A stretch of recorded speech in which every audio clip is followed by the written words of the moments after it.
Hello, everyone. This is Minji Chen. I'm a associate professor of electrical and computer engineering at Princeton University. Thanks for being here. Good evening, good afternoon, good morning. So today we are going to do a tutorial session for the MagNet Challenge 2. First of all, thanks everyone for sign up for the tutorial and as well as the MagNet Challenge. And I'm happy to share that we received a registration from 35 teams around internationally from more than 10 countries, adding Princeton and Dartmouth, that's at 37 teams total, on a similar size as our MagNet Challenge 1. And overall, we probably have more than 200 students and professors joining. So this is, again, a very exciting journey together with everyone here. Just a few housekeeping notifications. So we will have in order to make sure everyone understand the rule and start to think about your strategies, we will have a two-page sort of pre-proposal due in a month. We originally put it as June 1st, but we'll be happy to extend it for 2 weeks because we sort of started 2 weeks late. So today is mid-May, so there'll be a two-page proposal due in 1 month. And the goal of the proposal is not to try to compare different teams and compare different strategy. It's just creating a reason for you and your teammates to sit together and discuss and brainstorm and figure out a general strategy. And the method you end up choosing or what you end up developing doesn't have to line up with what you write in a proposal. So it's, again, just a milestone that we hope everyone to check. And I hope to create a reason so that everyone is engaged with the event. The other thing we're trying to do here, just like MagNet Challenge 1, it's important for us to everyone to have a good starting point. And what we're trying to do is Shukai and Hugh and Thomas has been working hard to develop a few tutorials for everyone to start from. So starting from today and in the coming 4 weeks, 3 weeks actually, a total of four, we'll have a tutorial session every Friday morning US time at 9 a.m. And we'll present a few methods and thoughts that we have internally within Princeton for everyone to sort of get a good starting point. Keep in mind, we are also trying to improve our tools and make things better. We will be posting our tools and methods and updated results on GitHub under the tutorial session, and feel free to use the data and model and everything we have there to build your model. And again, you don't have to be limited to what we're doing. You can choose a path which is completely different from us. All of our purpose is just trying to lower the bar for you guys to get familiar with what we're trying to do here. And also regarding computing, as Shukai will be introducing, we have for the tutorials, we have been trying to make our tutorial models trainable with a regular, simplest Google Colab account. But in order for you to develop a good enough model, maybe you either need a Google Pro Colab account, or you need to your own cluster or use the computing resources out of your own university. We do see that for this round of challenge, there's a chance that you need good computing resources to develop good models, or can accelerate your training process and save time, make your training more efficient. So if you need any help, we do have budget to sort of pay for your Google Colab account or help you to some extent to get cloud computing resources, but we don't know, depending on where you are, your country, your region. So it will be more of a case-by-case scenario. So if you need help on getting access to cloud computing resources, feel free to reach out to us, and we'll try our best to accommodate your need, and hopefully everyone can get what you need to develop a good model. And depending on what kind of model you're developing, the computing requirements you need may be different. So that's pretty much all I have. Then I'm happy to pass this to Shukai, and who's going to lead today's discussion. Shukai, go ahead. Thank you. Hi, everybody. I'm Shukai. I'm a fourth-year grad student here at Princeton. I think everybody already knows about this year's challenge. I think we already had a couple pre-launch and a launch events. So I'm going to quickly go over the motivation and the data collection side of things again, as some of you may have not seen it. And then we're going to dive into today's main topic, which is using data-driven models, right? How do we develop a data-driven model? And I'm going to also present a example training file and a example testing. And this time we're presenting the autoregressive testing so that you can have a good idea on perhaps how do we do this autoregressive version of things, and that perhaps can give you a good guideline and benchmark on what you can do and what you can perhaps do to be more innovative. So, okay, let's get started. So first thing first, let's talk about the motivation of MagNet Challenge 2 in general, right? As we mentioned before, that as we go into more sort of complex sort of converters, such as a PFC, where the magnetics will exhibit not steady state excitations anymore, but rather a transient excitation, right?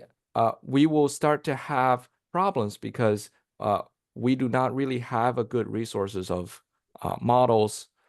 Um, yeah, we will now have a good resources of models or even data to support a good design, right? And so if we don't have first, we don't have a good amount of data that are transient data, then we won't be able to develop a good model, right? And if we don't have a good model, then designers may not be able to have a precise design for their magnetics. But as we shrink the size of our passive components these days, right, that has the size and the design of things have becoming much more crucial than before, right? The design error, the margin has become much smaller. So if we don't really have a good design, then the material selection may also become a problem. So the sort of the goal, right, of MagNet Challenge 2 is for us to develop a good model that can model the material in general, that can perhaps help us to really this time reduce the size of magnetics. Perhaps we can reduce the AC/DC adapters by 30%, and that's a huge contribution from the passive component design side. So if we compare the first MagNet Challenge, which many of you have attended, the first MagNet Challenge was really focusing on the core loss modeling, right? How can we replace the Steinmetz equation? But the second MagNet Challenge will break away from this steady state core loss prediction, where now given a more transient, more arbitrary waveform, how does our model adapt to those scenarios, right? And after all, if our model can really be good at modeling any arbitrary waveforms, excitations, then steady state is just a special case of it. So this time we're really broadening the scope of this challenge. So basically, we would like to yearn for a model that can be fundamental enough, right? So that it can actually depict the characteristics of a magnetic material.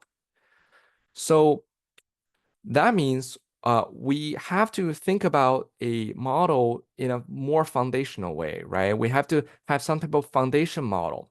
And there are several behaviors that should be included, should this foundation model should exhibit, right? The first thing is, because we are trying to have a model that can sort of adapt to this arbitrary excitation, right? That means this notion of frequency does no longer exist in our models, right? Our model should be frequency agnostic. And that's the first thing, right? Our model at the end should be able to accept any arbitrary excitation, as I will show in the next slide, any non-steady state waveforms, and be able to still have a good prediction, right? And in this case, if we have a steady state excitation, then we still would not be including the frequency information, because the prediction is purely based on the history, right? The past. And secondly, we have the notion of universal time step. And that is, even though you may be training your model, right, based off of a fixed time step, But if somebody gives you a any other time steps of sequences, right, your model should still be able to adapt to those different time steps and give you the right prediction accordingly. And third, we have the concept of the initial state impact that should only have finite time horizon. Because we have these transient excitations, right? So the initial state may have an impact on the because the material has memory effects, may have the impact on the materials, but over time it should be able to converge to some type of material steady state, right? So overall, we should have this mathematic framework, right? That should be flexible and accurate enough, right? That will converge over time to some type of steady state condition. And hopefully, this model is also intuitive enough and also explainable to us. Now, the way we do this model can be physics-based. I know there's a few teams are already trying to do physics-based, also data-driven, or a combination of both. And today we will talk about the data-driven method that we have developed. And I believe Thomas will talk about the physics-based analytical model in the second tutorial. So if we give an example of a purely arbitrary excitation and response B and H sequence here, then your model should look something like it will take in the past of B and H, and when after it processes it, it should give you the future and the output future based on the future input of the B, right? It should give you a respective H output as a response. Now this future and output can be a single point, but it also can be a longer sequence, right? And it will be demonstrated in I believe, the third tutorial, where Hyuk has developed a sequence-to-sequence prediction here. And for this time today, we're talking about using a longer past to predict a future single point, right? So right now, everyone should have a training data set available to them, which includes 10 training materials with lots of such example BH sequence pairs, and also with their respective temperature information. And I will show everybody the current state of the database so everybody can have a good sense of where we're at here. And for the testing, for evaluation, we will provide 5 new materials, and people will refine their models based off of the 5 new materials later, and that will happen in sometime in November. So the overall flow, right, for any type of model, either you can do next step or the long cycle, is you start off by having a large amount of measurement data, and then the data will be evaluated by the teams to see the complexity of it, to perhaps even post-process it, and then based on the data, you can also choose to change either your methods, your approach, to either have equation-based, analytical-based, or data-driven methods, or either hybrid as well, right? And for today, we're going to first briefly touch base on the measurement data we have collected, and then we are going to talk about the data complexity, how we perhaps chose our data as a baseline. And then we are going to talk about the data-driven methods, and also how did we do the test on the model the data that model has not seen. So first, let's talk about data, right? So for data collection, we have this quasi steady state data excitation, where you have a full cycle of a low frequency steady state, and then you have a high frequency subcycles with different random duty ratio excitations for each subcycle applied on top of this low frequency steady state. And this is somewhat closer to the notion of perhaps a PFC excitation. And here we have a symmetric magnetizing and demagnetizing sequences. And for one single full cycle, which is the one single big large sequence that we're providing to everyone, we have 100 of these random duty ratio excitations. And these duty ratios are very random. They range between 0.2 and 0.8, and their minimum step size change is 0.1, meaning that you can have a excitation that goes from 0.2 duty ratio to all the way to 0.7. And then for the next cycle, it may be 2.3, right? So these are highly randomized. And we have 100 of these random subcycles.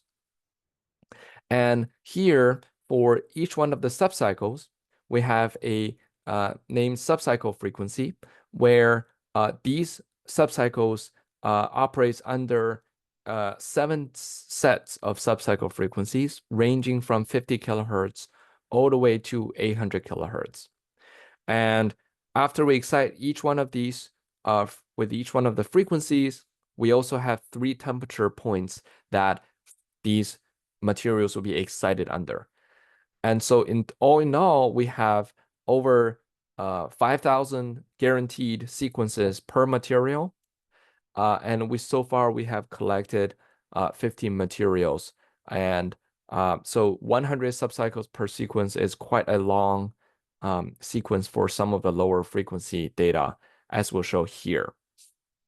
So as you can see, here is an example of a material 3C90s folder. And as you can see that we have 7 sets of BH and temperature files, right? And these 7 sets represent 7 different frequencies. And you may see different, either smaller or higher number of these files in different materials, right? And the reason why we're doing separating the 7 different frequencies is because compared to different from MagNet Challenge 1, MagNet Challenge 1 mainly focused on having frequency as a separate input information. But because here we're trying to think about the things as a foundation model, we're trying to sort of exclude frequency as a separate input. So that means we have to start from the data perspective, right? We have to make sure that our model, given different frequency data excitations, our model should be able to still self-identify within the model framework without giving the extra frequency input as information here. And so that means compared to MagNet Challenge 1, which has different sampling times for each of the frequency sequences, here we are fixing all the sampling time for all sequences. And here is an example. What we provided to you guys is 60 megahertz of sampling frequency. And that means for a 50 kilohertz data, a sequence may look like here in a very long fashion because we have 100 cycles for every single frequency excitation. That means for 50 kilohertz, we would have 32,000 data points as the sequence length, right? That means for each large cycle, each subcycle, we have about 320 points to describe delineate a single cycle here. But if you compare that to a 800 kilohertz, the 800 kilohertz with 100 cycles under the same sampling frequency would then only have about 20 points to describe one subcycle under that frequency here. So because each frequency, the sequence length is different, that's why we spread it out to different CSV files here.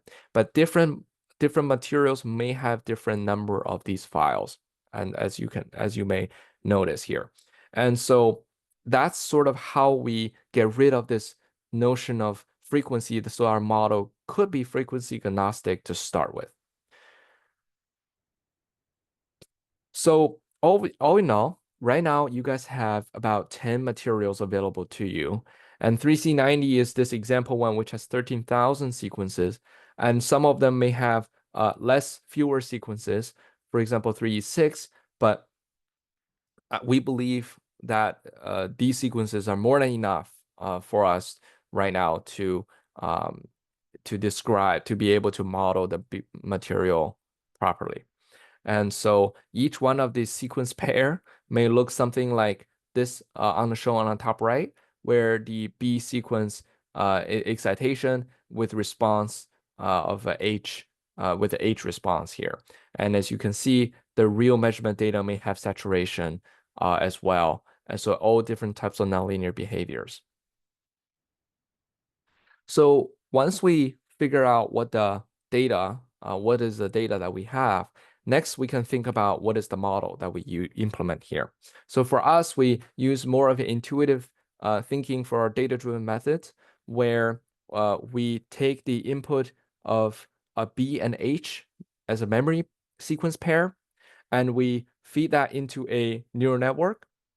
And because we also need the information of the next step B, we'll also feed the next step B into this neural network, and then it will yield a response of next step H here. So on the BH loop, it may see something like taking some type of memory past in this red and predicting, giving the next B, you're predicting the next H. So more in a fashion of almost like predicting a incremental permeability here.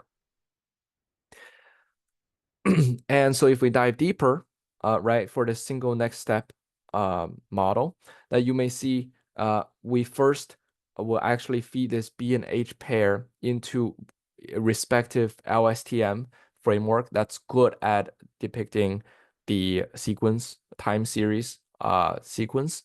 And these LSTM modules will be fed into the neural network stage. Is a projector where you will have these extra information of temperature, the next step B, right? And perhaps other information as you need it. And then all this will give you a prediction of the next step H. And this is going to be the first framework that we use and we put up in the tutorial for today. So that means we need a B and H memory pairs as memory sequences, right?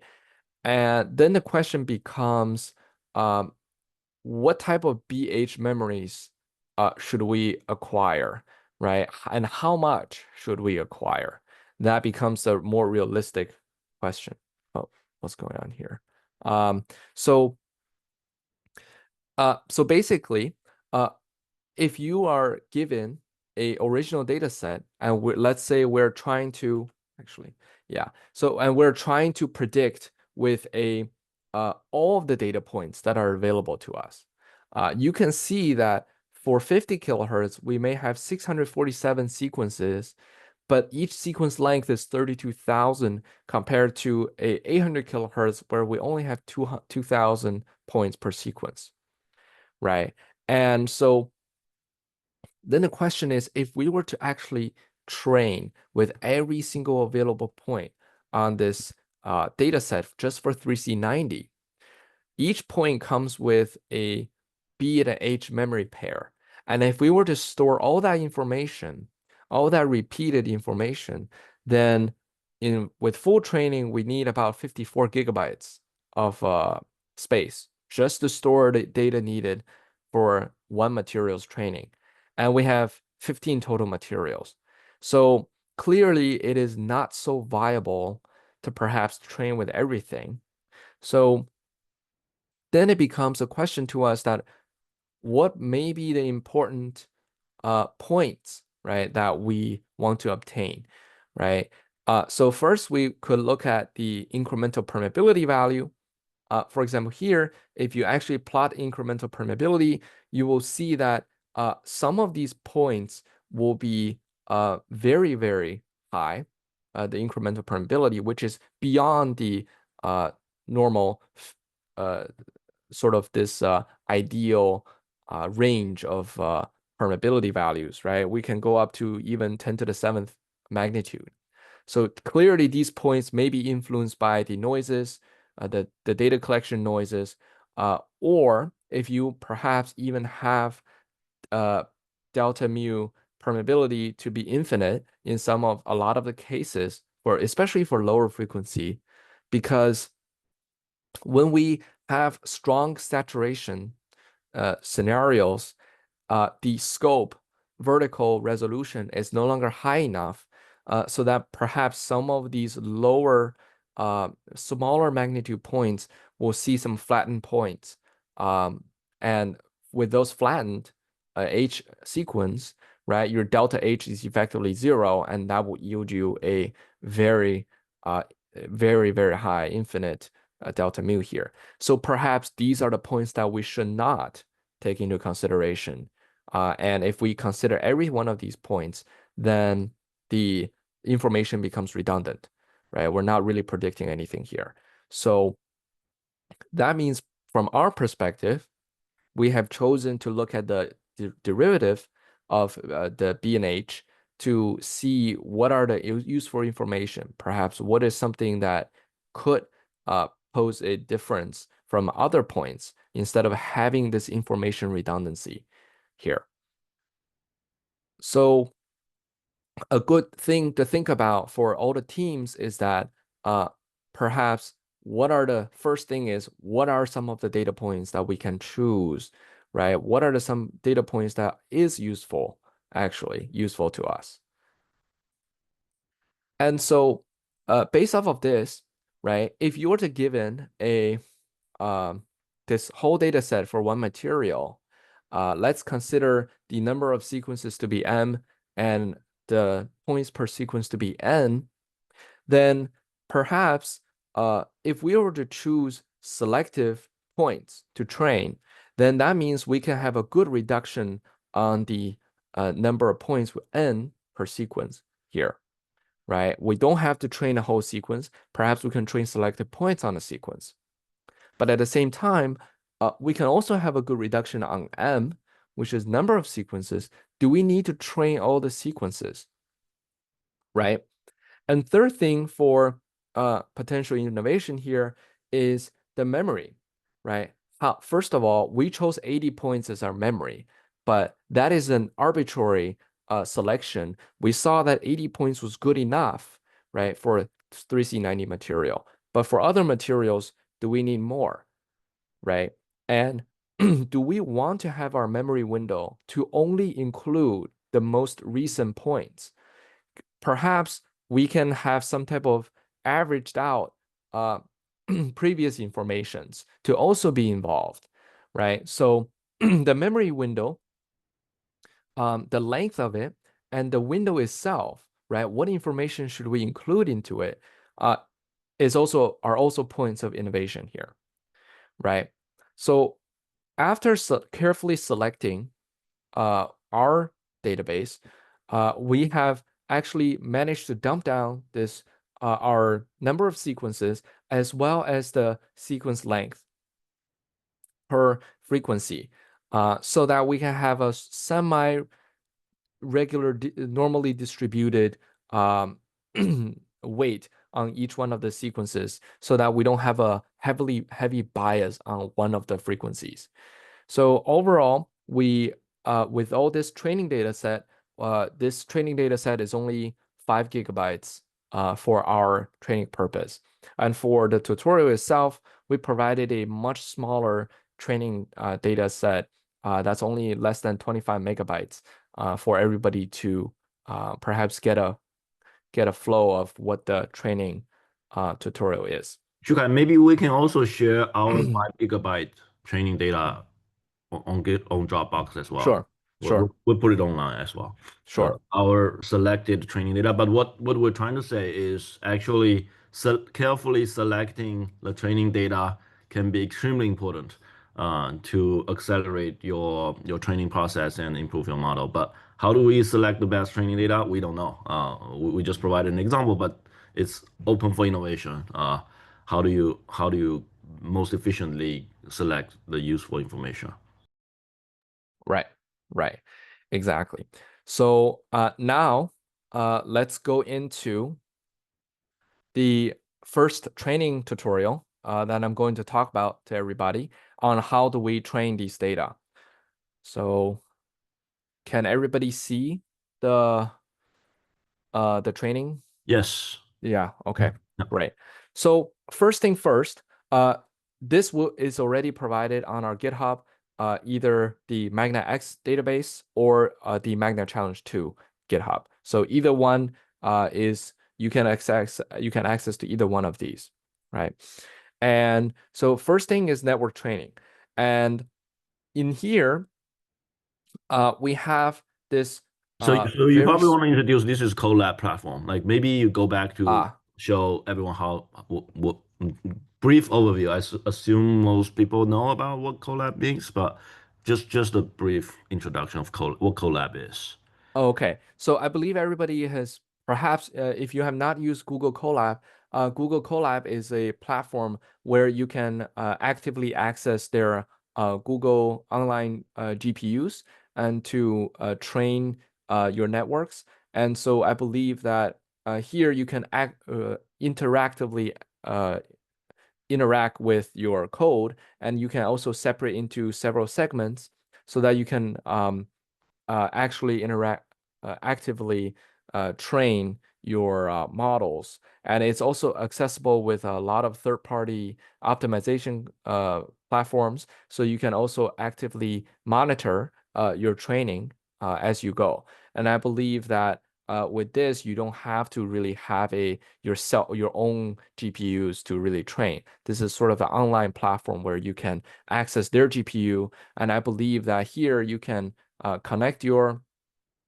um, connect your model to your file to your GPU, and you can select the run type to either you access A100 GPUs if you have an upgraded version, or you can use the T4 GPUs if you have the basic version. But this enables you to have access to GPUs that you can train your network with. And Shuka, can you go to maybe either your GitHub folder? We want to introduce what files we're offering. Sure, sure. Let me change this. Let me get this real quick. Yeah. Yeah. So So how many files we have as of now, yeah, and we are going to offer more later. right. What's my I don't wait, hold on. Let me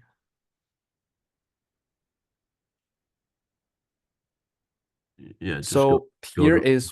here is one of the if you guys access one of our GitHubs, you can see that uh, under the tutorial session you have the data set we provide to you guys for training. So in data set we have the small training set that we'll provide to you guys.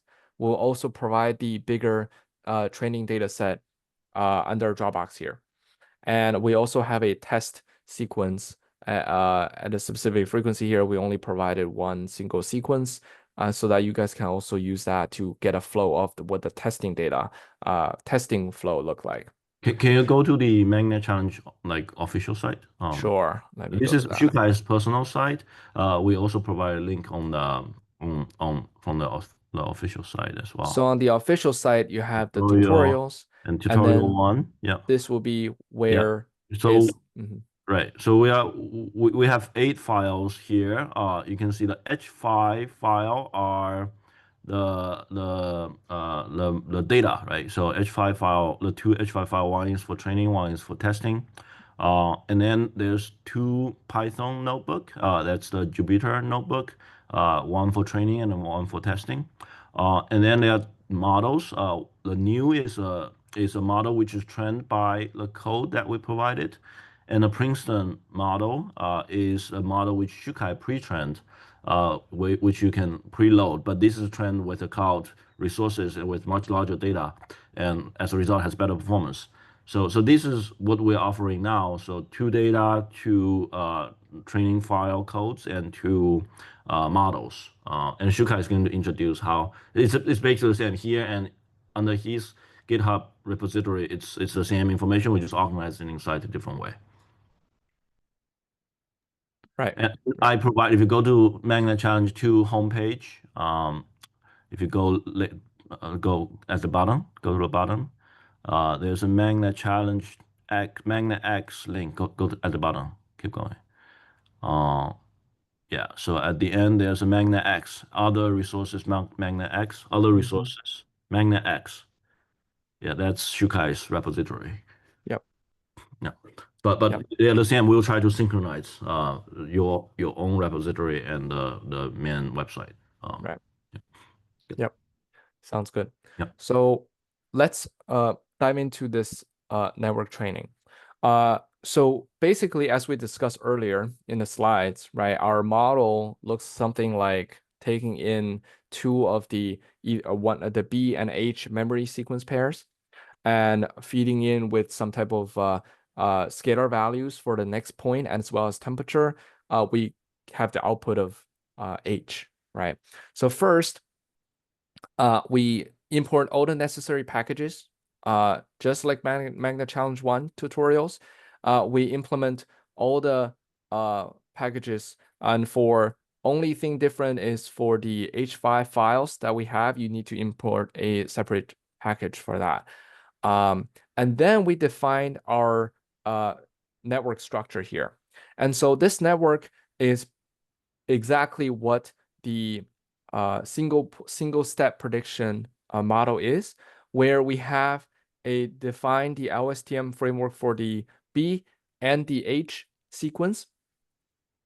And each one of these LSTMs has a 12. So basically we have one for input layer, and then we have 12.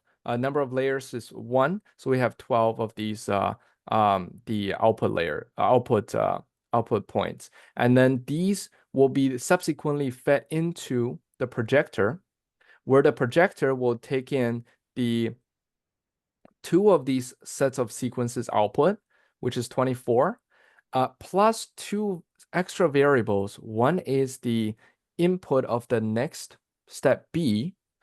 One is the temperature information, so that you have the full input of the uh, neurons into our projectors.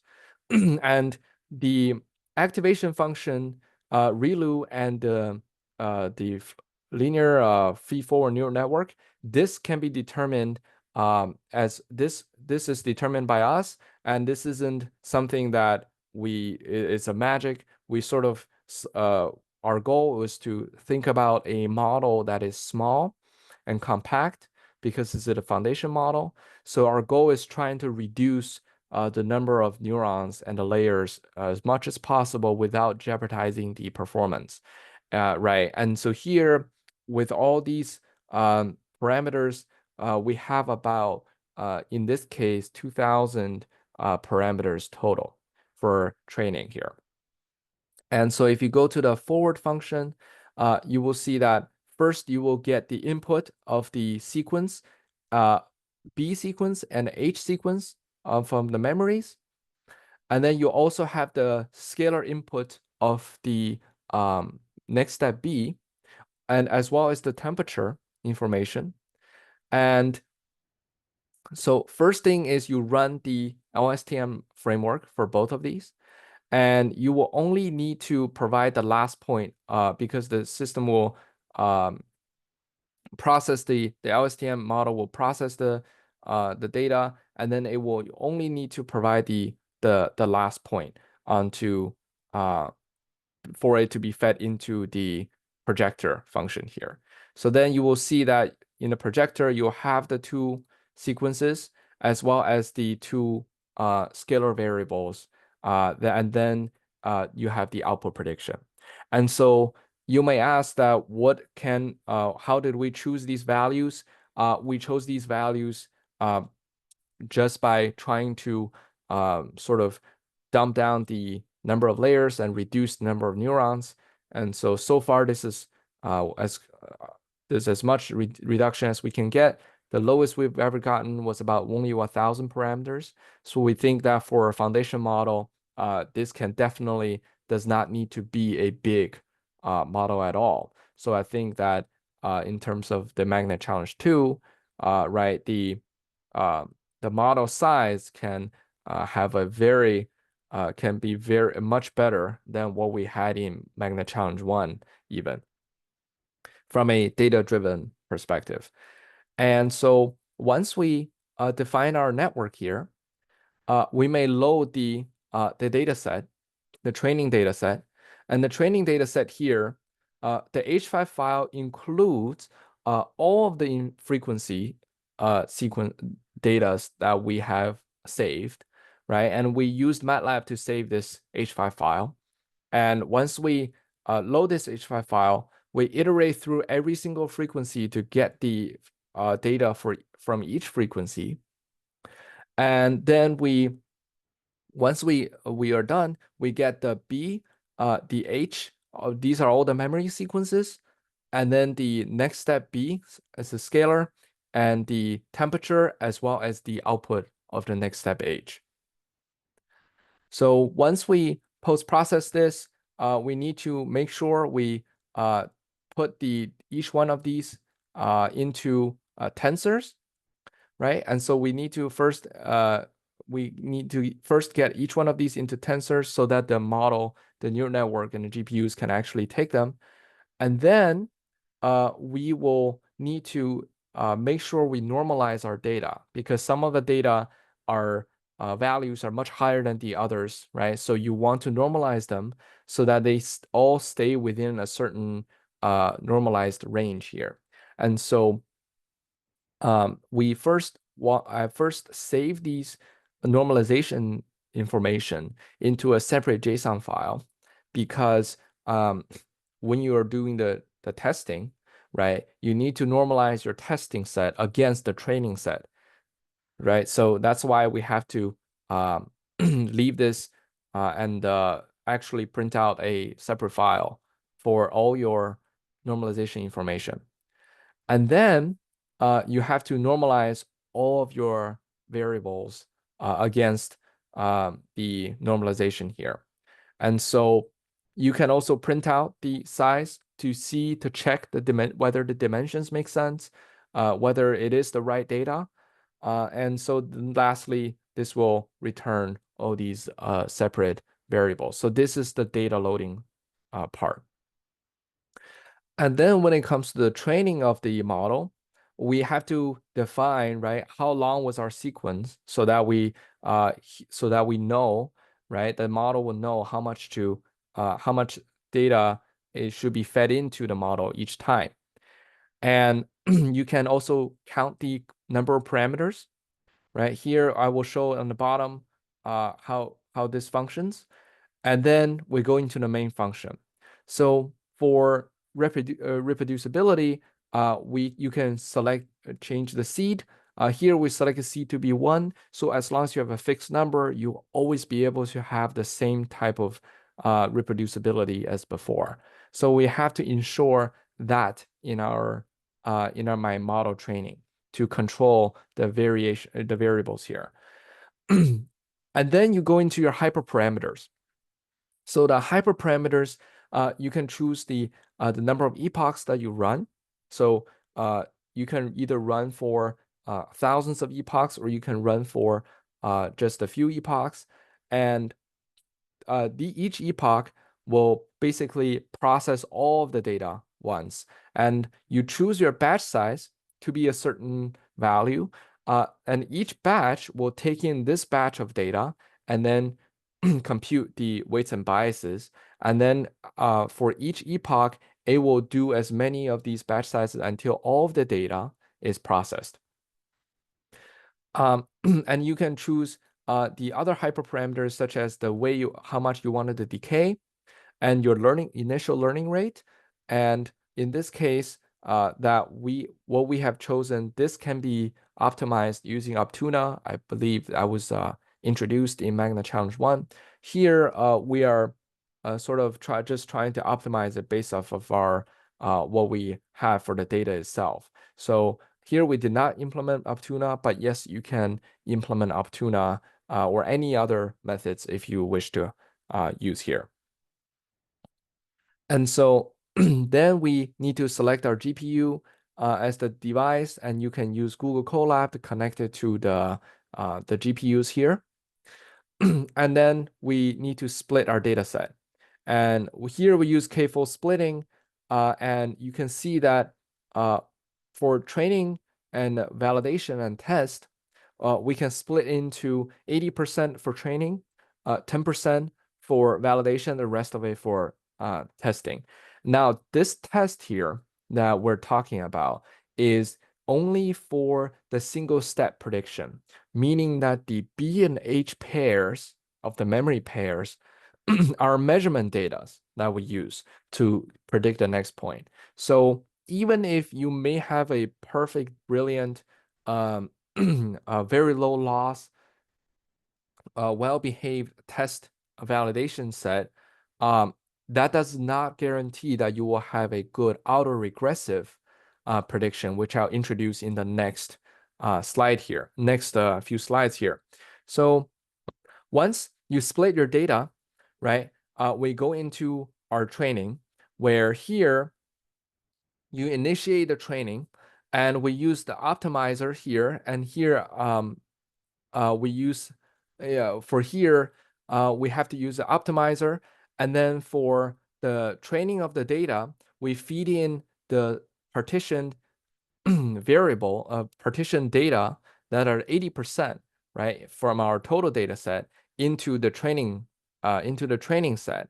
And here we are running the the model itself by feeding these variables into that model function, and then it will give us the predicted output. And the model function is explained here in the network structure, right? So it will take this, it will feed into this forward function, and it will process everything and give you the predicted output. And each time it will predict the output in the same size as to your batch size, right? So that is quite important in your test file, which I'll explain in a little bit. But once you finish the prediction here, you can also validate your model by fixing the gradients, right? And without any change of weights and biases, you can feed this into the model again to have a validation of how well did your model perform without actively changing the weights and biases. And so validation is a good point for you to sort of see how well your model is generalizing. And then we also print the, you can also actively print the training loss and validation loss as you go for each epoch, or you can do it for several, for example, here is every 50 epochs. And you can save that into CSV or have some type of visualization tool for it as well. And then for the model itself, once we see a satisfied model, we can save the model in terms of state dictionary and then save that into a .sd file, right? And this will be the model you use for the testing. So this is perhaps what the only this and the optimization, the normalization parameter file are the two files that you need for your testing file here.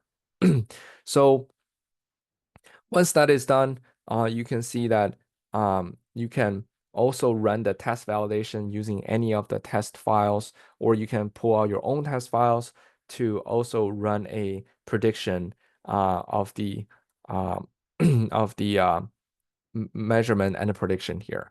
And then you can calculate the loss in either in this way, you can also calculate loss in other ways too.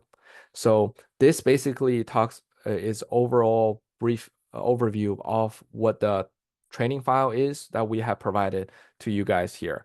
And as you can see at the end, you can try to see what is available in the H5 file, and then the keys, right, the labels for each one of the data in the H5 file. You can also check the size and dimension of your of your variables. And then you can see the printout of your number of parameters, in this case 2400, and the you can split it and see how many parameters are in the LSTM, how many parameters are involved in the projector here. And I believe here projector is only about 1,000. And here is the printout of the training and validation loss. And then when the model is saved, it will be shown here. and then you can also see how much time has gone by, and then the test loss. But the test loss here, you can validate it yourself for your own training. But what we what we are going to show in the test file later is uh, is the autoregressive version, right? So training on the 20 megabyte tiny small data will not lead to really good model, and it takes about 1 minute on Google Colab regular free account. But we are also offering a better version which Shukai train on gigabytes of data, and that model is much better, but it takes 10 hours to train.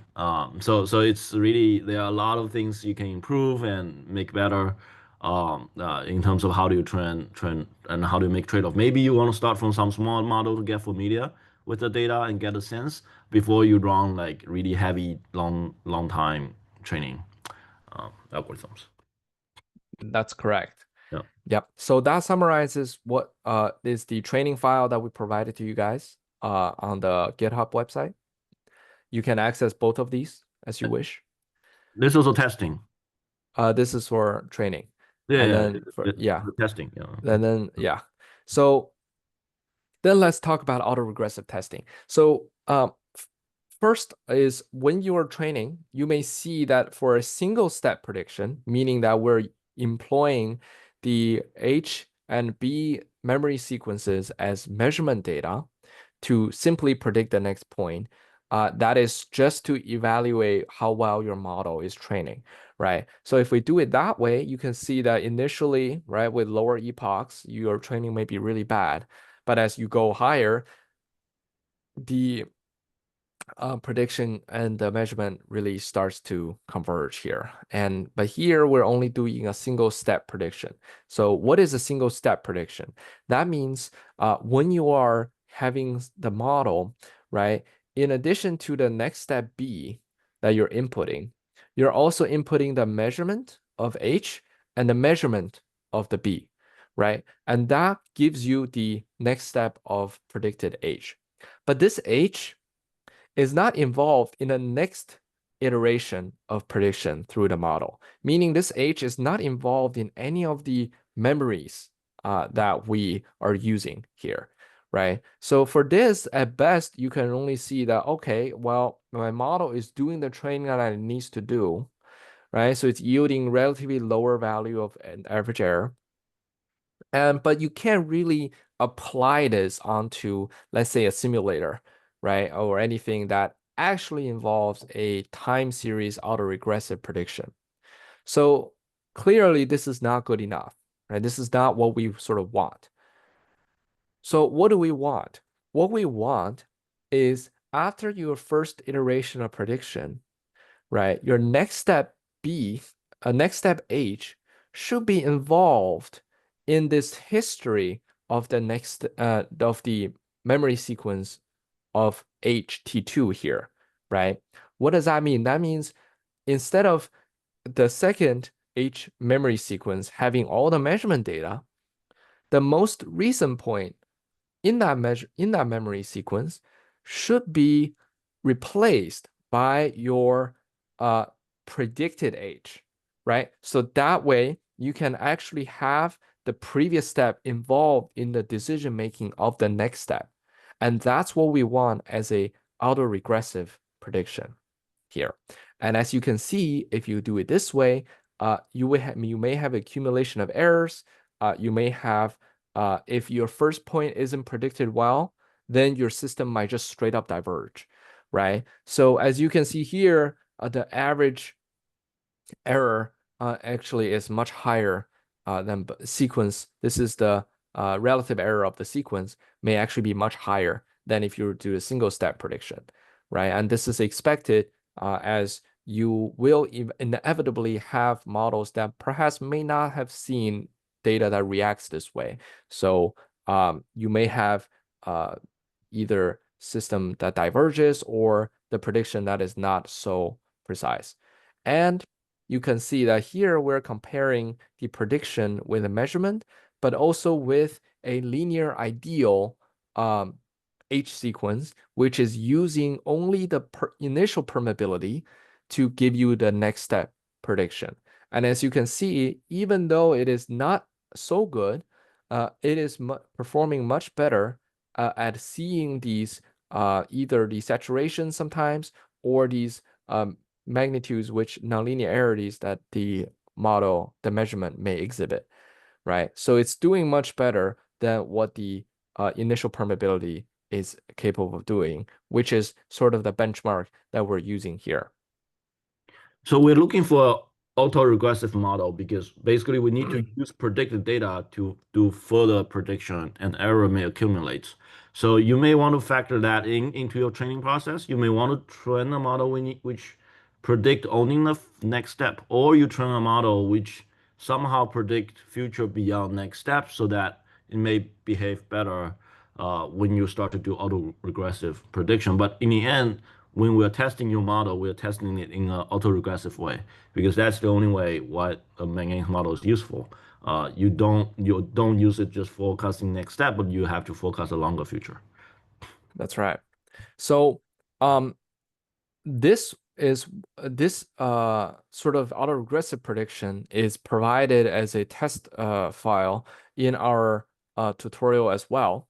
And now I can these are both as well under the same directory and the same GitHub links that we provided. So now let's go to the test. So for test, you have to first make sure that yes, you have to import the same packages.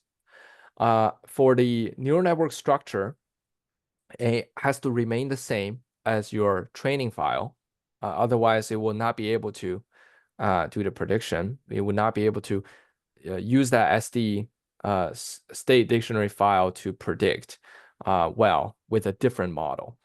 So when we load the data set, right, here I'm giving an example of loading just a single sequence here. But what you can do is you can load perhaps 50 sequences or all 640 sequences for a single frequency and have them do a parallel prediction, right? Parallel processing, predicting every single sequence at the same time, right? And if in this case, we're doing the same, we're getting the same variables, the B and H memory pairs, as well as the B scalar and the H output scalar, right? As well as the temperature scalar here. And so here we're opening up these normalization parameter that we have saved from the training. And we're reading them in and we are normalizing our data set against the normalization from the training, right? And where was I? And so once we get past the stage of training, we first have to make sure, yes, we have to, because we normalized it, right? We have to save these normalization parameters for later when you are bringing this data back to your true measurement and prediction. You should use the same normalization parameters to bring them back, right? And here I did an extra step here because in H is the memory sequence of H. And what I'm doing here is depending on how many sequences you're trying to predict at once. Let's say you're only trying to predict 50 sequences at once. I'm simply using, because the InH was saved in the same fashion as my training file, so that means every sequence, every row after that 50th sequence, right, should be set to 0 because we don't want those measurement data anymore, right? What we want is the first 50 sequences to have the memory length, memory sequences as is. But then as we continue to predict, these 50 sequences should be updated with the predicted values and then appended onto the next iteration, right? So we don't want the measurement anymore. Okay, so once I set this, the rest of the anything after number of rows you want to test to 0, then you can go ahead and return all these values from the data set itself. And so once we test the model, we want to test a full sequence, right? This time we're not just testing individual points anymore. We're trying to involve a full sequence. So that means when you're saving the data for testing, you should save full sequences instead of just single selected points. And you don't have to uh, save all the sequences. You can save as many sequences you would like to process at once. What happens is when you save that, you don't have to split your data into training or validation or test, right? Right now, it's just going to be a test folder. And that test folder involves all the data you have in your data set here. And so again, you can set up your network, print the number of parameters. Hopefully, it should be the same as your training model. And you can start a testing process. So the testing process is different than your normal machine learning testing. Here, for the first iteration, since we're using the measurement data just for the first iteration. Now, in real life, if you're starting with any simulations, you may start from 0, right? So perhaps in real life scenario, your model, right, your test data, perhaps you, instead of getting rid of all the measurements after a certain sequence, maybe you set everything to 0, right? So whatever happens, for the first iteration, you use the input of the memory sequences from the first point to predict that first point. The same fashion as we talk about in training, that gives you an output, right? And then this output is the first predicted value.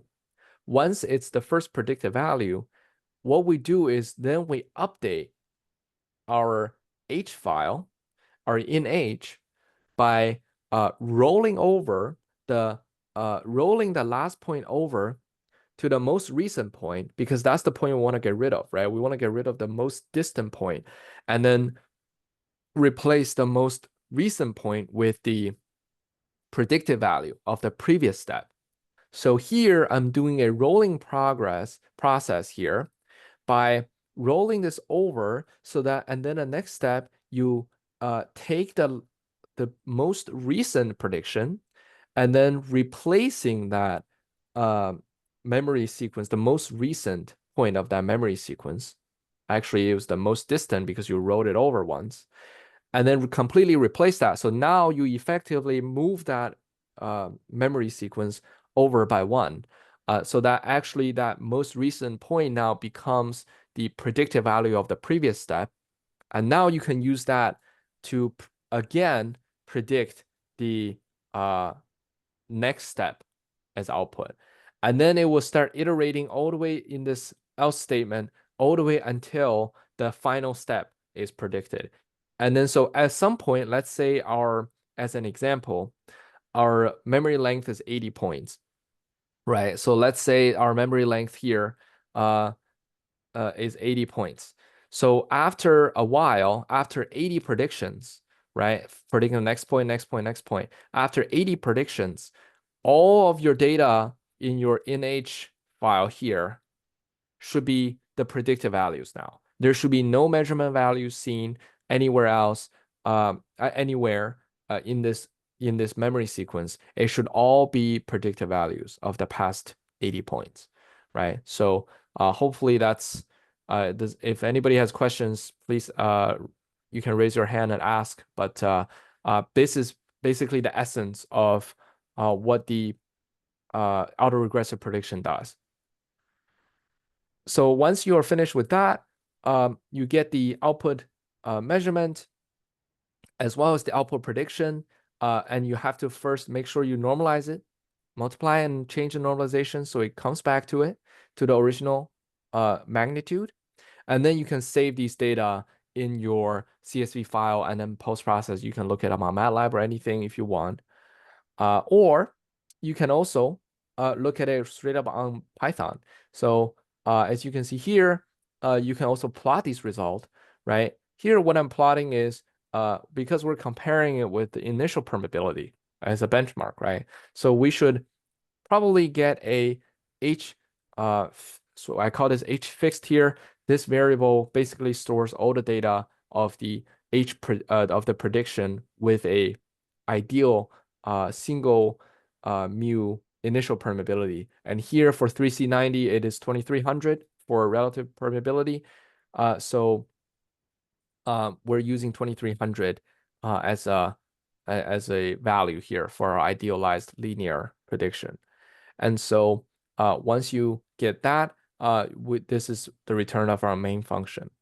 What you can do is if you let's say you want to see the prediction of a single, let's say you want to see the prediction with a good model and you want to see a prediction with a bad model. Then you can compare them and plot them on the same plot as well as shown here. So let's say if I were to run this whole file as a demonstration,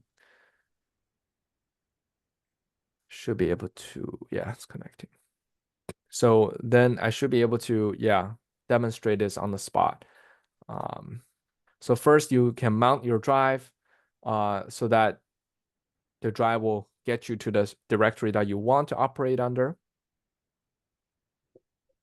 And the drive is your Google Drive. So That's right. everyone with a regular Google account should have access to this, and you have a Google Drive and put all the files on the Google Drive and then open it from Colab. You will see these files and you can run, you should be able to run. The only thing you need to change is the directory to your folders because These for direct, yes. everyone, this will be different. Uh, Yes. so you get yourself familiar with how Google Drive works and you should be able to figure it out. Uh, the only thing is to make sure your code is pointing towards the right folder. Right. Yes. So the first we tested with a good model and then we tested with a bad model, right? This bad model is the model that we got from the small little training file, right? And as you can see here, we see 4 graphs, right? The measurement is the benchmark that we have here. This in the blue, it's hard to little see. The prediction, the good prediction, as you can see, is relatively close to what the measurement is about, which was shown in the slides as well. And then you can see this bad model, the green, you can see it flattens at certain points, right? Perhaps it's because of a lack of data, but the model is not doing so good. And then we have the linear one, which is in red. And this linear one, as you can see, that's with the ideal linear initial permeability value, right? And so you can visualize all these things using a plot function on Python as well. So with this, right, it should give a good idea of what this autoregressive prediction may look like. And this is for a single step prediction. For many of you, you may also do multi-step, right, as a sequence predicting a sequence as well, right? And that can also be done autoregressively. And so that is the test file that we have also uploaded on GitHub as well, right? So all in all, right, there are many ways we can sort of develop our models and develop this whole system for your teams, right? There are many points for innovations here. First thing is from a data perspective, right? How do we determine what is the right training data for us to train, right? Do we need all of the points on the sequences? Do we need all the sequences, right? What are the sampling frequencies? Perhaps we can, you guys can further even post-process it. What is the sampling frequency that you can have, right? Does temperature or material pose differences, right? That can vary the model behavior. And so from a data perspective, right, the data itself can have a lot of rooms, right, to be played with, right? Secondly, on the model itself, right? The architecture, right? What is the input that we can have, right? Do we want 80 points as memory length, right? What's the memory length? What is the uh, information in that memory, right? Do we need the past 80 points, or perhaps we only need to pass 50 points, and then the rest of the 30 points can be some type of moving average, right, of the previous past, for example, a peak value uh, or an extreme value that has longer impacts on the behavior of the material itself, right? So those are all quite open questions, right? The formats of the data itself, right? Do we want a B and H input and then a B input as the next step? Or can we perhaps change the way? We don't have to be restrained by what we provided, right? And so there are many other ways of having our inputs, right? Output as well, right? Can we do a single point? Can we do multiple points as a time series? Or maybe we predict the core loss instead, right? And use that to perhaps as a separate information, right? And then the hidden parameters, right? These things can be optimized. It can be, within a model itself, either data-driven or analytical, right? Perhaps they have physical meanings, right? So these things are all playing big factors in our model architecture as well. So then the third thing is the model implementation. Once you've decided what is the right thing to do for each one of the architecture or the data, what is the best model you should use for your specific case, right? It could be data-driven, it could be analytical, or even both, right? Here, we're sort of using incremental permeability as a driven factor for our data-driven model, right? So we're trying to think of things intuitively from a physical standpoint to guide our data-driven model, right? And lastly, when you're given 10 materials or 15 materials, some of the materials could be somewhat similar, right? Could we have a generalized model as well, right? That could perhaps be easier to train with transfer learning from one material to another material, right? So um, these are all open-ended questions that we actually talk about today. Most of these points and the decisions that we have decided to make were mostly covered today in the tutorial. But So we don't know. Actually, a lot of things. What we're doing is just a slice of what you can do. So we sort of arbitrarily picked 80. We go with LSTM. We go with single step forecasting. We didn't really touch core loss. Core loss was not part of the training process. You may want to train your model to minimize core loss instead of minimizing the RMS error. So they are just Shukai covered talked about everything, but we actually didn't try anything. So yeah. we are just just showing almost everything we have done, and I would say that there's huge innovation space in this area, not just for the competition, but also just from a research perspective. Yeah. And here you can also come back next week because I will show part of the things that are here for opportunities on the cover, particularly the part about equation-based model, hybrid modeling. I will also touch a bit on exactly what Misha said about core losses. So some of these things will be also treated next week in our next tutorial. So there is also more to come very soon. Right. Yep. Should I have more slides? Nope. So basically, this summarizes just the parts of what you can do, with the open-ended questions that we have looked at. But basically, for the teams, right? And there's a huge space to play with, and so I think this is very exciting for most of the teams because it truly teams can really go divergence on the questions and the solutions that they use, right? So Yeah, maybe uh, we will find that in the end, which different kind of model you use doesn't really matter, but how do you create the training data matters the most. That could be one possibility. Or it could be you just should have make the model as small as possible and make sure the model sees as many data as possible. And that give you the best results. So there are all kinds of different strategy. As we said, MagNet Challenge 2, we see it as we try to make the rule as simple as possible. Basically, we give you two B and H past history. We give you a future B and let us know the future H. But the innovation space is huge. There are many different ways of reaching what you want to do. And we don't know. Like honestly, from organizing perspective, we haven't seen all the data. We played with 3C90. We haven't played with other materials neither ourselves. So really, we are sort of doing research together with all of you guys as a team, and we'll try. The data is already available.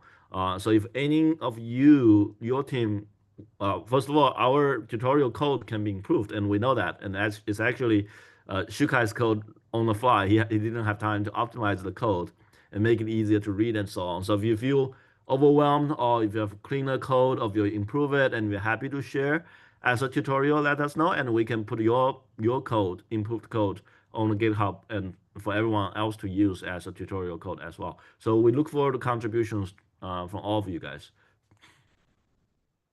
Any question? We have a couple of more minutes. So happy to answer any question. Anyone who want to speak out, raise your hand and we'll allow access. Happy to make it more of a discussion.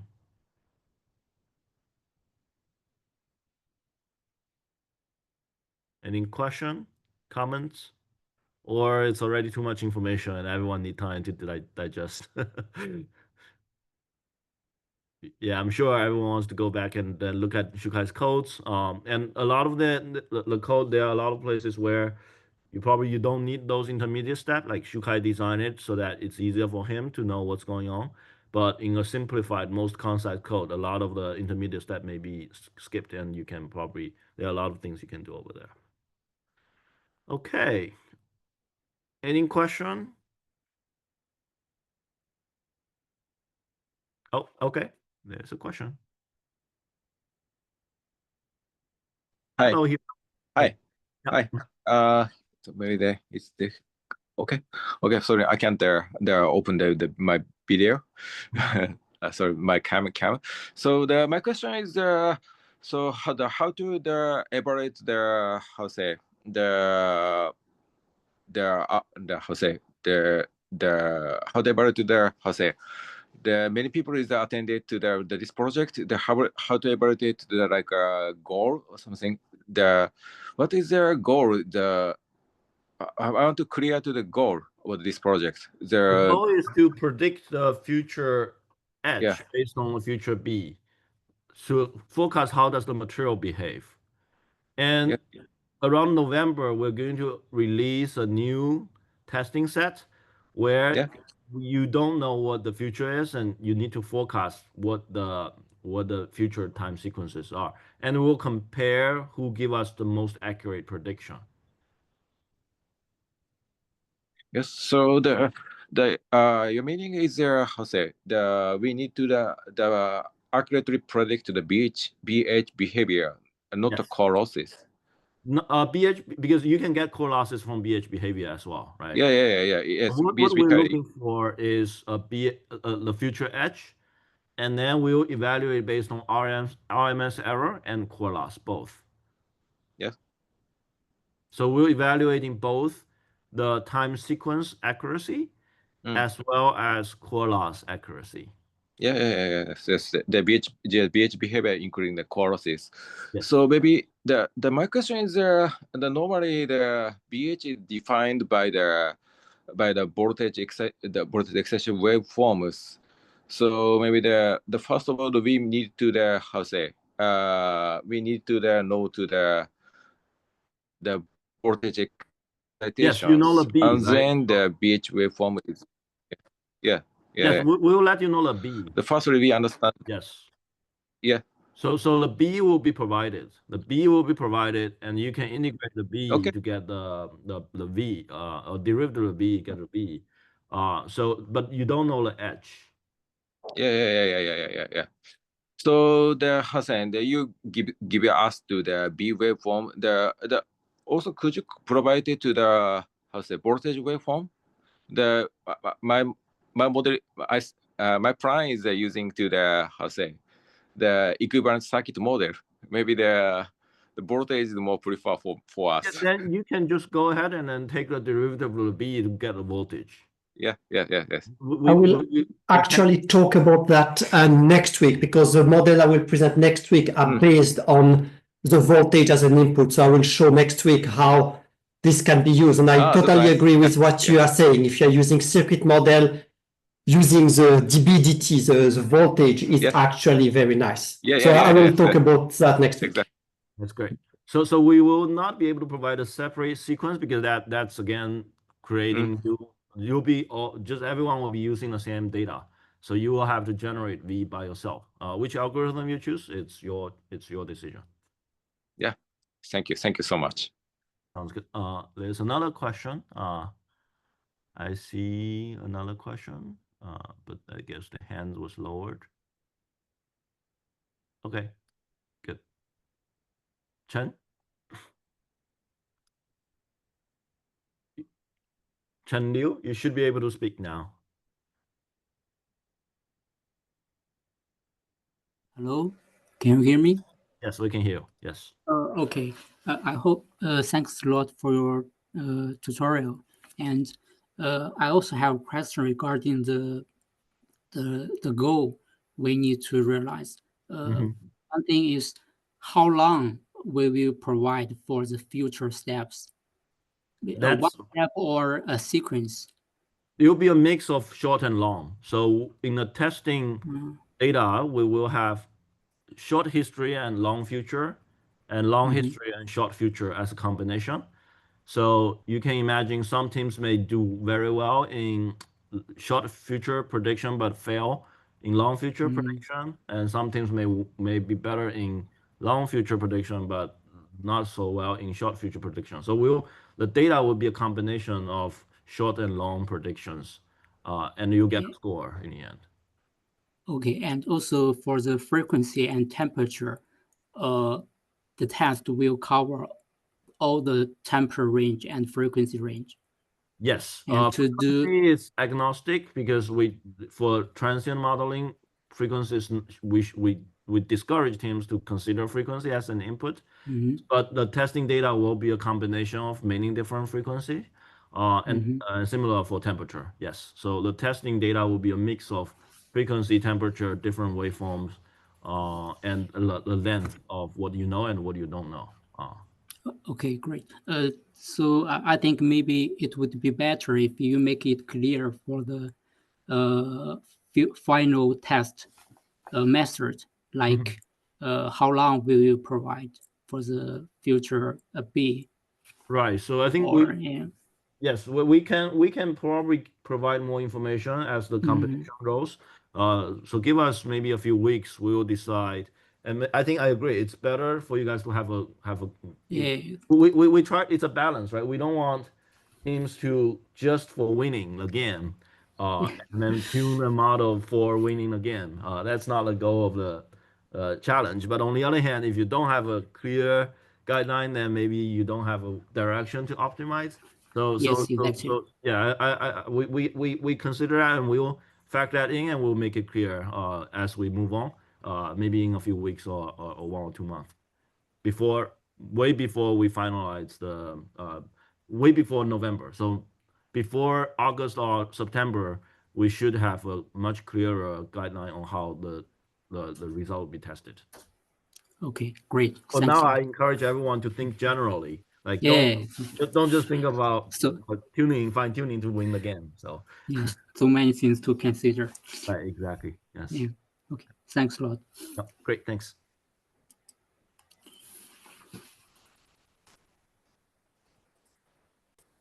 Any other question?